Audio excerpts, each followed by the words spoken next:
इस वीडियो को लाइक करें, हमारे चैनल को सब्सक्राइब करें।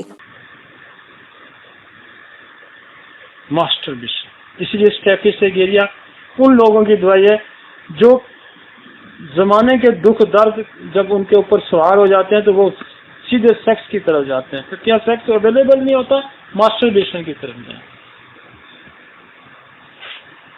तो वो पहला डिसऑर्डर जो मेल के अंदर आ जाएगा वो क्या आएगा, मास्टरबेशन। और मास्टरबेशन चूंकि पार्टनर की जरूरत नहीं होती, लिहाजा वो एक्सेस जो वो उसमें जाएगा तो एक्सेस लेवल पे जाएगा। एक्सेस लेवल पे जाएगा तो अर्ली एज है, 12 साल है, 11 साल है, 13 साल है, मेच्योरिटी जाके 18 साल की होनी है। और उससे पहले ही अपनी जो वाइटल एनर्जी है उसको वो जाया कर देगा, वाइटल एनर्जी जाया जाएगा। यहाँ उसकी हाइट रुक जाएगी, मिसाइल यहाँ से बढ़ते जाएंगे, उसका वेट कम होना शुरू हो जाएगा, उसका मेंटल डिसऑर्डर और बढ़ जाएंगे। कॉजेटिव फैक्टर जहां अब चेंज हो जाएगा मेंटल डिसऑर्डर्स का, उसकी ब्रेन की ग्रोथ कम हो जाएगी, वाइट मैटर वीक हो जाएगा। जब वाइटल फ्लूइड ज्यादा जाया होगा तो ब्रेन वीक हो जाएगा, बॉडी का स्ट्रक्चर वीक हो जाएगा। तो लिहाजा क्योंकि ये मैरिटल लाइफ में दो पार्टनर की मर्जी से आप सेक्सुअल एक्टिविटी कर सकते हैं, ये आप बगैर किसी करते हैं तो ये एक्सेस पे चले जाते हैं। तो इस स्टेज में आप जो है अगर वाइटल एनर्जी ज्यादा जाएगा तो उसकी पर्सनैलिटी, उसकी स्किन खराब हो जाएगी, उसके बाल गिर जाएंगे, उसका स्ट्रक्चर तबाह हो जाएगा। तो पहला सवाल के बाद दूसरा सवाल काम बनता है। और ये बड़े पक्के होते हैं बच्चे, और क्योंकि जब बीमार होता है अब साथ अकेला तो आया नहीं होता, साथ माँ भी खड़ी होती है, बाप भी खड़ा होता है, और आप इस पर फोकस नहीं करते। वो जी वीक है, उसको भूख की दवाई दो जी, उसके बाल गिरने जी, बाल गिरने की दवाई दो जी, इसका कद रुक गया जी, कद रुकने की दवाई दो जी, ये पढ़ता नहीं है जिसको पढ़ने की दवाई दो जी। आप कॉजेटिव फैक्टर को एड्रेस ही नहीं कर रहे, आप पॉजिटिव फैक्टर को एड्रेस ही नहीं कर रहे। और इसका आसान तो वैसे तो है कि कंसल्टेशन विद आइसोलेशन भी होनी चाहिए, लेकिन चूंकि पेरेंट्स साथ आए हों तो आप या तो पेरेंट्स को फिर बाहर निकाल दें। लेकिन मैं चूंकि मेरे जैसा प्रैक्टिशनर जो है जिसमें मिनट के अंदर मरीज को बाहर भेज जाता तो मैं होगा तो बच्चे जरा तो मेरे पास आ जाओ, इधर आ जाओ, तो मुझे जरा नब्ज अपनी पकड़ा दो। तो जब मैं पल्स पे हाथ रख रही हूँ मैं कान में ही पूछ लेता हूँ, कान में मैं पूछ लेता हूँ, अदरवाइज तो कंसल्टेशन ओपनली हो जानी चाहिए। लेकिन मैं चूंकि रश पड़ा होता है तो मैंने अपना मकसद भी हल करना होता है। क्या कहता नहीं, मैं क्या सवाल ही नहीं पैदा होता, कहता चलो दवाई कौन सी बनती है, बुफो। दवाई कौन सी बनती है, स्टेफिसेगेरिया।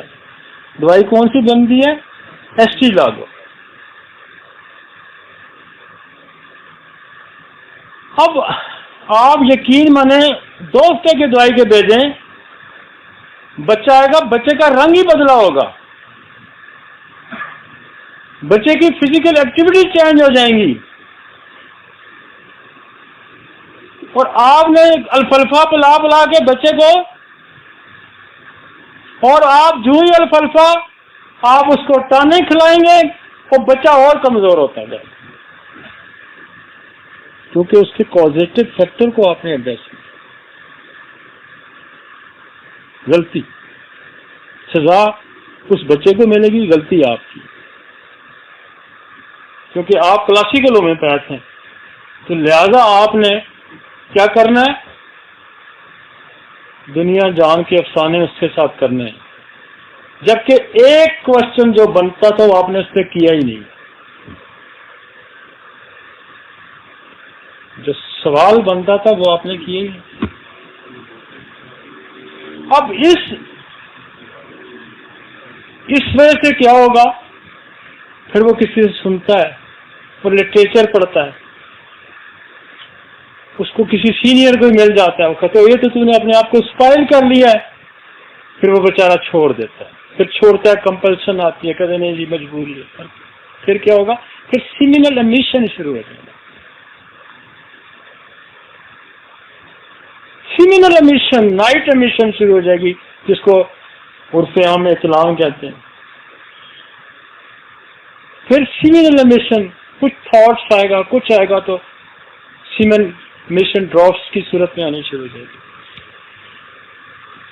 पहला सवाल उसने कहा नहीं जी मैं करता था, मैंने छोड़ दिया।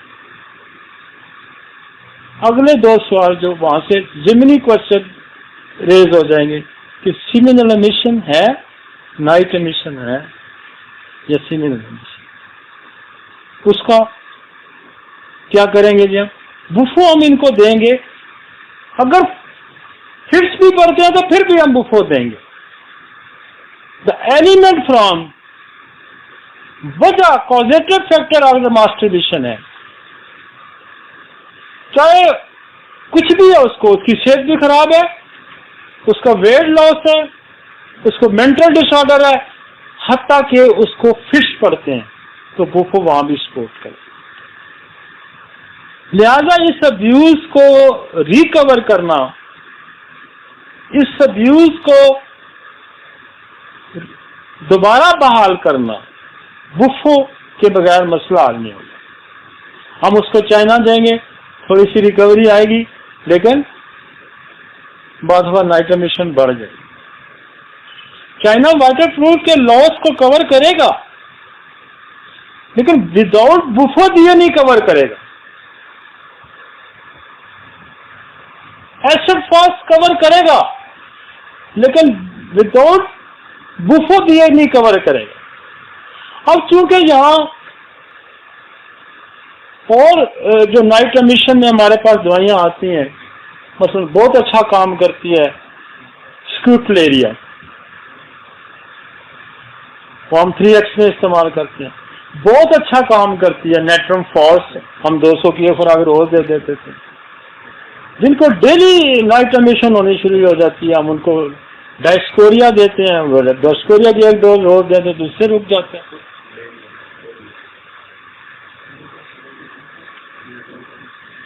और सिमिलर एमिशन थॉट से, देखने से, कोई लड़की को देख लेता है, और आजकल जो हमारे मसाइल और हैं, जो बच्चे जो न्यूड फिल्में देखते हैं, मूवीज देखते हैं, तो सिमिलर एमिशंस के लिए फिर क्या है, जब आप अपने जज्बात को कंट्रोल करते हैं, सप्रेस करते हैं, दबाते हैं, तो कौन सी दवाई जन्म लेती है? कोनियम।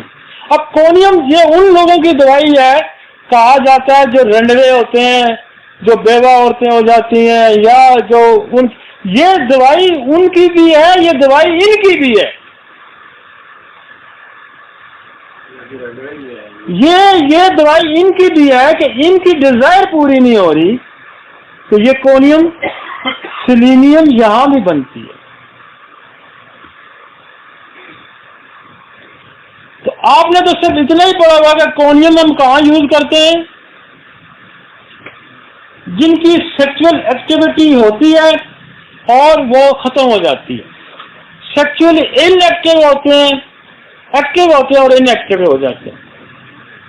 लेकिन ये जो एज है, इसमें डिजायर बहुत स्ट्रांग होती है, और जब वो सप्रेस करता है तो सिमिलर एमिशन होती है। मेंटली जब सप्रेस करता है तो सिमिलर एमिशन होती है, उसके लिए भी कोनियम दवाई। और कोनियम सेलेनियम आपस में कॉम्प्लीमेंट्री भी है। बुफो यहाँ सपोर्ट करेगा, आप बुफो दे के कोनियम दे दे, आप बुफो दे के सेलेनियम दे दे, बुफो दे के आप स्टेफिसाइड एरिया देंगे। और यहाँ एक और दवाई बहुत अच्छा काम करती है, वो है काली ब्रोम, सिमिलर एमिशन की। अगर आप ये चीजें उनकी कंट्रोल कर लेते अगर आप ये चीज देखो, वो बच्चा हेल्दी भी हो जाएगा, वो काम काज में भी लगा जाएगा, वो स्कूल में भी चला जाएगा। और अक्सर बच्चे तो खैर 2, 4, 5 साल तक उनको तो खैर सेंस भी नहीं होता, लेकिन जब सेंस आता है बेचारों के बाद तो वो फिर बेचारे लुटते हैं बाजार में, फिर बैठे होते हैं गाहक किस्म के नाम नहाद तबीब। अब वहां काम एक और खराब होता है, वो कहता है 10,000 रुपया ले आ, वो 20,000 रुपये ले आ, मैं तुम्हें दवाई बना के दूंगा, मैं ये करूंगा। वो बेचारा घर से फिर चोरी करेगा। ये बड़ी कहानियां है भाई सोसाइटी में की। जो काम 200 रुपये में 300 रुपये में होता है, वो बेचारा 10 तक 20-30,000 का खर्च करता है। मासूम होता है, और ठग बाजार में बैठे हुए। ये जो मेरा लेक्चर है ना, ये उन ठगों के लिए भी रास्ता रोकने के लिए है। अगर आप इस सोसाइटी की मदद करें, आप इसको सही नफ्स पे हाथ रखें, तो बच्चे चोरी करना छोड़ देंगे। जो कंपल्सन में जाके चोरी करता है कि मैंने 10,000 20,000 रुपया वहां देना, ऐसा ही है ना। आप कहानियां किससे सुने ना, ऐसा ही है। फिर वो मैरिटल लाइफ में रहेगा तो और बेचारा वहां बिकेगा जाके, सारी सारी तनख्वाह दे आता है उनको, जबकि आपकी 2-2, 4-4 पीढ़ियों से ये ठीक हो सकती है। सोसाइटी में आप इससे पैसे भी कमाएंगे, सोसाइटी की खिदमत भी करेंगे। ये मेरी बात याद रखें, इसका आपको इसका सवाब भी मिलेगा। आप कमाएंगे भी, आप सवाब भी लेंगे।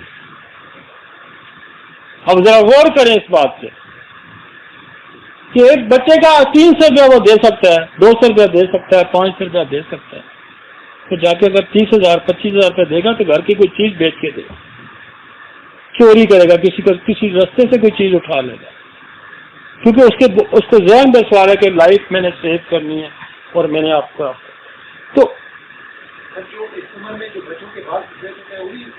ये बेसिक कॉज है ना। बेसिक एक कॉज में पहले डिस्कस कर गया हूं, उससे भी बाल सफेद है, सोचता ही रहेगा।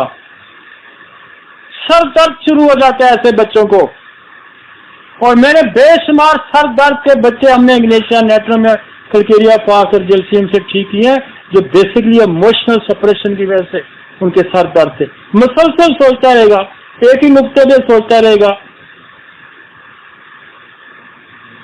और पढ़ेगा नहीं।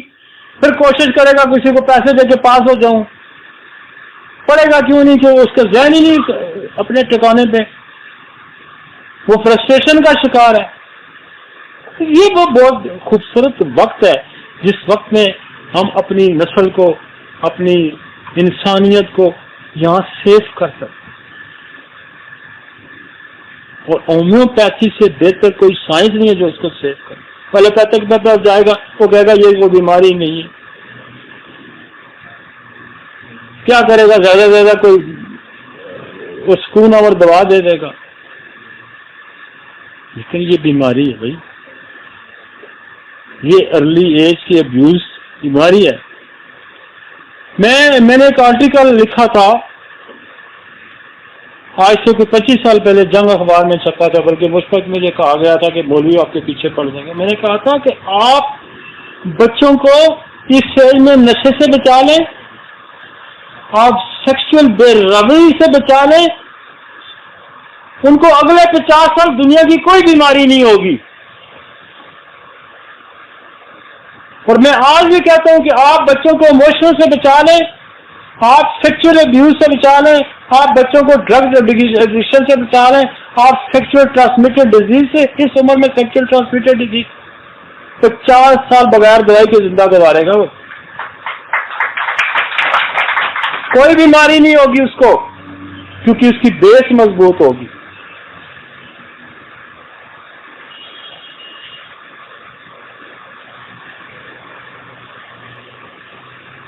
अब यहां इसके साथ एक, अच्छा मैं दवाइयों की लिस्ट लंबी मैं नहीं दे रहा आपको, ये वो दवाइयां जो बिल्कुल एक्सट्रक्ट हैं, जो प्रूव्ड है, रीप्रूव्ड है, रीप्रूव्ड है, बार बार दी गई हैं और रिजल्ट। क्योंकि आप बुक खोलेंगे तो पता नहीं कितनी सौ दवाइयां आ गई। हमने इसलिए ये किया कि हम वो निचोड़ आपको दे रहे हैं ताकि आपकी प्रैक्टिस चले। आपकी प्रैक्टिस चलेगी तो मेरी तबीयत खुश होगी, होम्योपैथी को फायदा होगा। हम ये चाह रहे हैं ना कि हम अपने लोगों की प्रैक्टिस इंक्रीज करें। हम ये नहीं चाह रहे कि एक मरीज लेके सारा दिन आप उसको बैठे हुए कहानियां किससे उसके साथ करें। नो, ये 1 मिनट का केस है भाई। अगर आप इसको हल करना जानते हैं और आपको कोई अच्छी गाइडेंस आपके पास, यानी ये एक्सट्रैक्ट है मेडिसिन का, ये फेल ही नहीं होती। आप एसटी लागू दे, सवाल ही नहीं पैदा होता। 0.001% आपके पास रिजल्ट है जी कि मुझे फायदा नहीं हुआ, सवाल ही नहीं पैदा होता। वो सिर्फ 30 में दें।